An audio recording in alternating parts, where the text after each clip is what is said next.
I have, well, we are celebrating, as many of you probably know, our 50th anniversary at Peace Corps. I was given a few questions that I will summarize again at the end, but one of them was, how can EWB-USA enhance the effectiveness of the Peace Corps? But if you look around the Peace Corps, we might ask the question the other way around. Certainly, we both have, our institutions have common goals, and we have strengths that complement each other.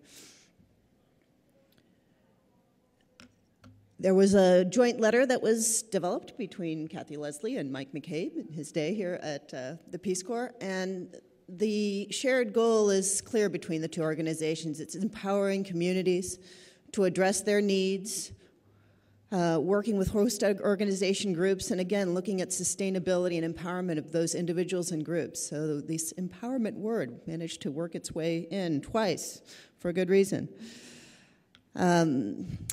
One of you asked me to take a look at trends in what Peace Corps has done. Water and sanitation is the area where we have collaborated the most between the two organizations, and Peace Corps worldwide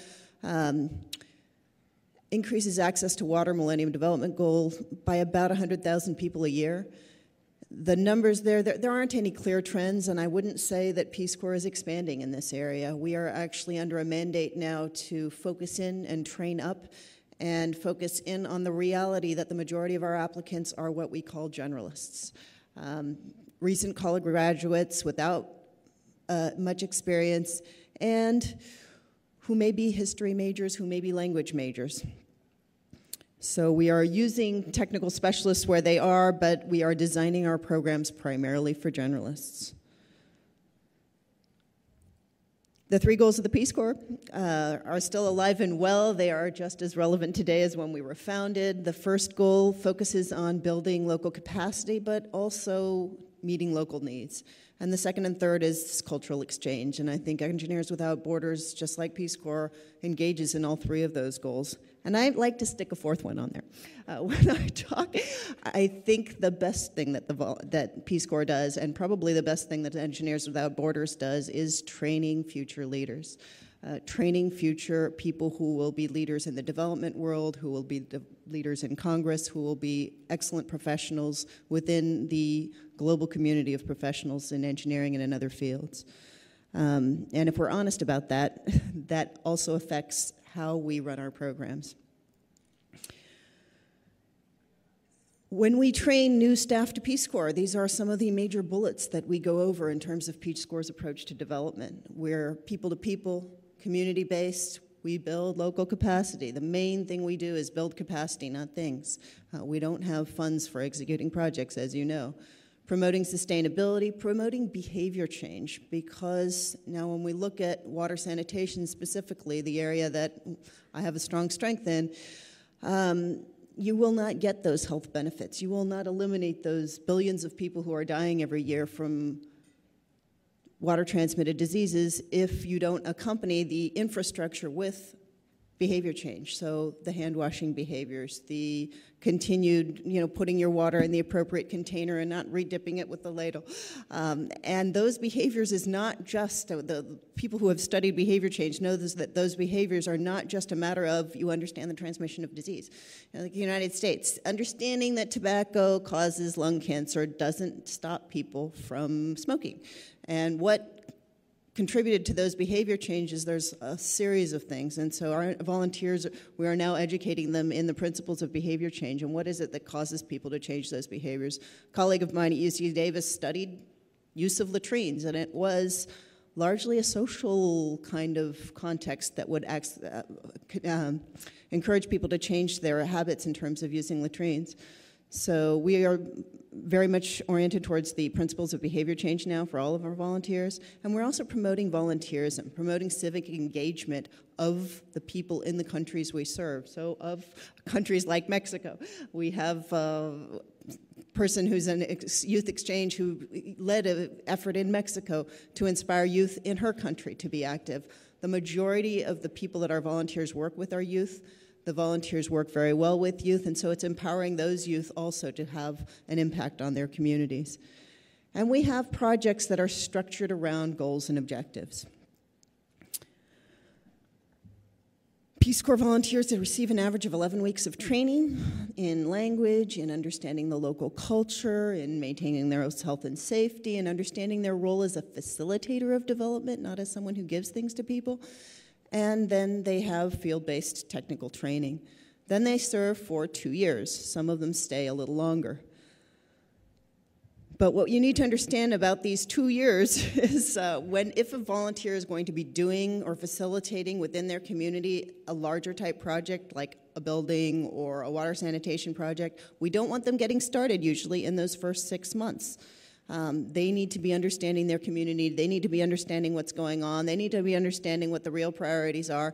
And we don't want them finishing or not finishing when they end their service. The project should end 6 months before they end their service. So you end up with a very small time frame in which a volunteer can do some kind of large project. The majority of our volunteers do not do significant construction projects, and we encourage them not to. That's not what they're about. Their major focus is capacity building. We're in 77 countries, pretty much split throughout our 3 regions. You can see them in blue, although Colombia is a new one that is not in blue yet on this map. And our volunteer sectors, how we divide them up, the majority are in education, many of them teaching English.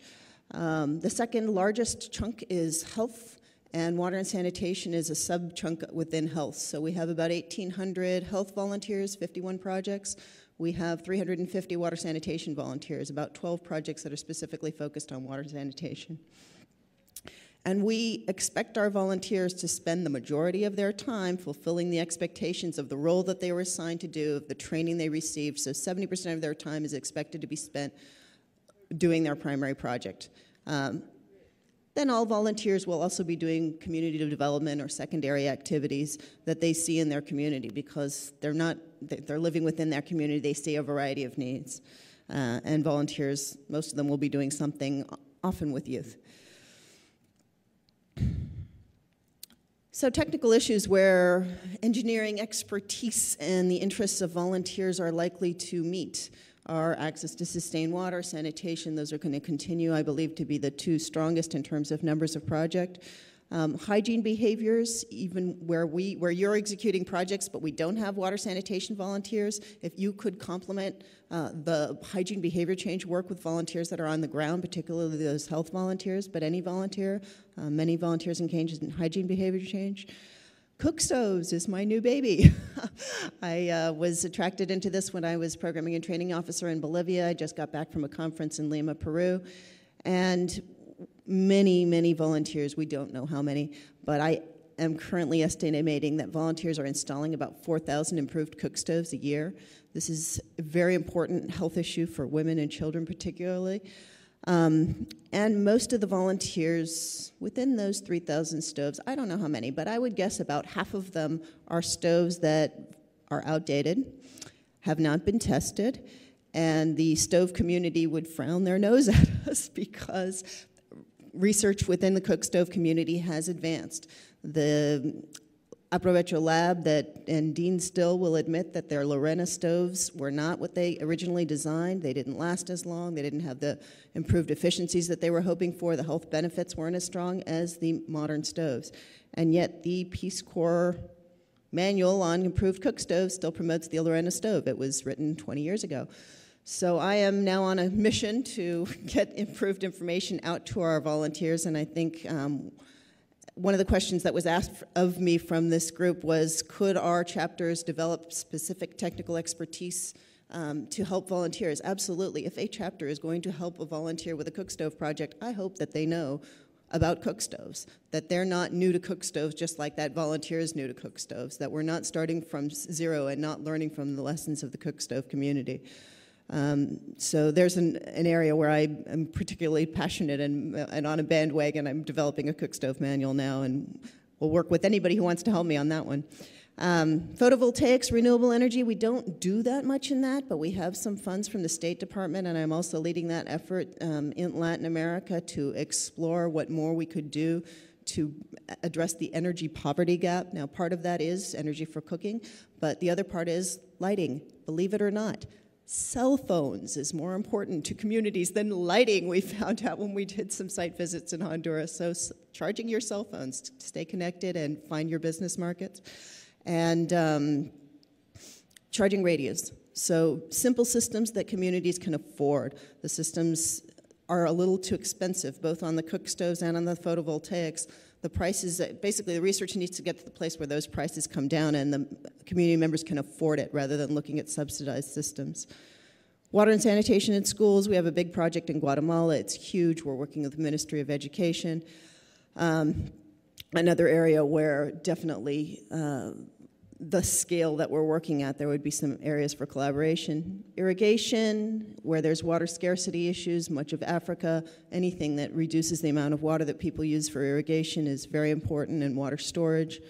And then technologies for agriculture and processing of products so that less gets wasted and more gets to market.